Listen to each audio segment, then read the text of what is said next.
عزتمندو مسلمانانو کتونکو راغلیو ضلع بونیر ته د پیر بابا مزار ته. من بونیر ته چې راغلیو په بونیر کې د پیر بابا په علاقه کې بټۍ کلي کې هلته یو دستربندي وه. زمونږ بیان وشو، الله رب العالمین دې قبول او منظور کړي. عزتمندو د هغه ځای نه چې واپس راتللو د پیر بابا مزار یا زیارت ته رالو، ځکه چې دا د ملک او د ملک نه بهر دا مزار ډیر زیات مشهور دی. ډیر خلک ول راځي، خلک ول پیاده راځي، سفر کوي او دلته خپل حاجتونه راوړي، مرادونه راوړي، ارمانونه راوړي. د چا اولاد نه اولاد پسې دلته راځي، د چا د کاروبار مسلې دلته راځي، د چا په کور کې بیماری، معذوري، کندمي، شلی، ګوډي، هر حاجتمند دلته راځي. د الله رب العالمین نه غواړي، خو د دې زیارتونو نه غواړي. عزتمندو د پیر بابا په دې مزار کې شرک خو شروع دی، په ټولو زیارتونو کې دا معلومه خبره ده. خو دلته چې موږ رالو نو موږ داسې ټیم ته ځان برابر که چې موږ ویلې په دې کې زنانه نه وي، خو زنانه پکې بیا هم ښې ډېرې وي، ځکه چې دوی زیارتونو ته ډېره توجه ورکوي. په تعویذونو، په قبرونو، په مزار، په ګمبد، په استانه، په منجور باندې د دوی عقیده ډېره جوړی. د زنانه هم راتللې.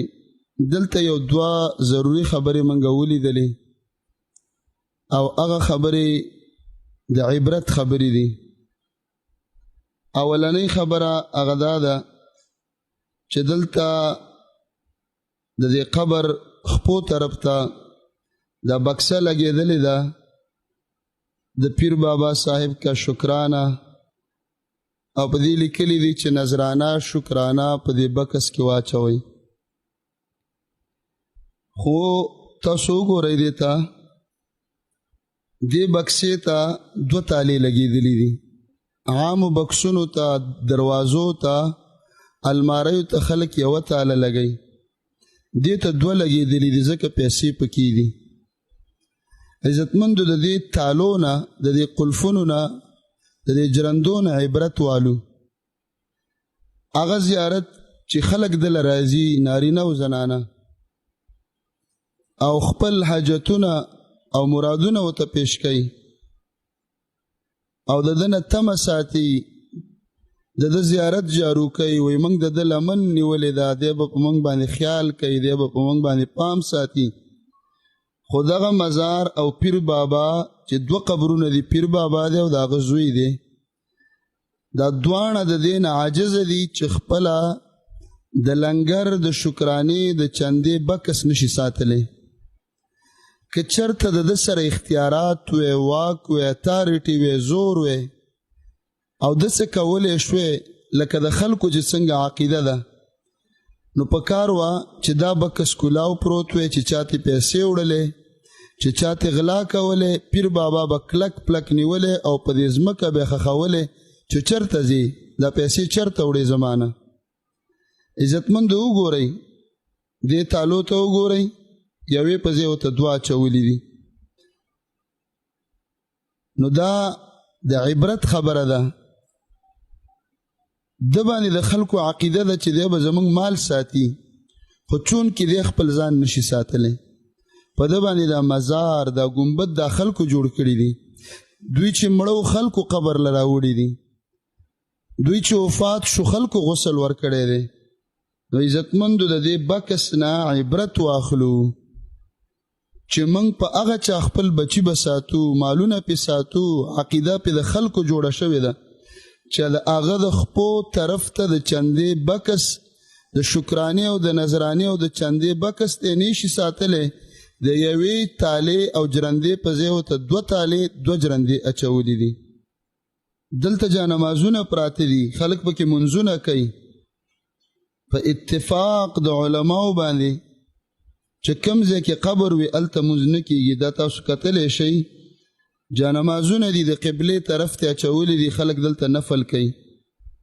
په اتفاق د ټولو مذهبونو د ټولو علماو چې کوم ځای کې قبري که قبر مخکې که وروستوی که ښي طرف ته که ګس طرف ته هلته لمونځ نه کېږي.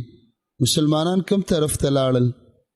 شیخ الاسلام ابن القیم رحمه الله فرمایي لا یجتمع فی الاسلام قبر و مسجد. په اسلام کې قبر او جماعت دا به یو ځای نه وي. یو دویمه د عبرت خبره وګورئ، دا وګورئ دا ټول معذوره خلک دي، د چا خپه نشته، د چا لاس نشته، د چا سترګې ړندې دي، څوک په بدن باندې نور معذوره دی. الله داسې پیدا کړي دي، د الله تخلیق دی. الله دې موږ او تاسو ته عافیت را نصیب کړي.